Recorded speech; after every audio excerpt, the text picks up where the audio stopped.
مزاح کے اندر حد سے بڑھنا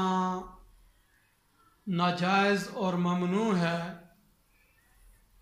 کہ کثرت مزاح سے ہنسی زیادہ ہو جاتی ہے اور زیادہ ہنسنے سے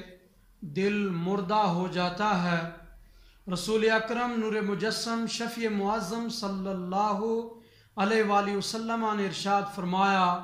انی لامزح ولا اقول الا حقا، کہ میں ضرور مزاح کرتا ہوں لیکن میں حق بات کے سوا کچھ نہیں کہتا۔ اور نبی اکرم صلی اللہ تعالی علیہ وسلم تشریف فرما تھے اور آپ کے ایک صحابی حضرت صہیب رضی اللہ تعالیٰ عنہ بھی موجود تھے جن کی آنکھوں میں درد تھا، تو اس حالت میں وہ کھجوریں تناول فرما رہے تھے، تو نبی اکرم صلی اللہ علیہ وسلم نے ارشاد فرمایا، اے صہیب تمہاری آنکھوں میں درد ہے اور تم کھجوریں کھاتے ہو؟ تو حضرت صہیب رضی اللہ عنہ نے عرض کی، یا رسول اللہ کہ میں دوسری طرف سے کھا رہا ہوں۔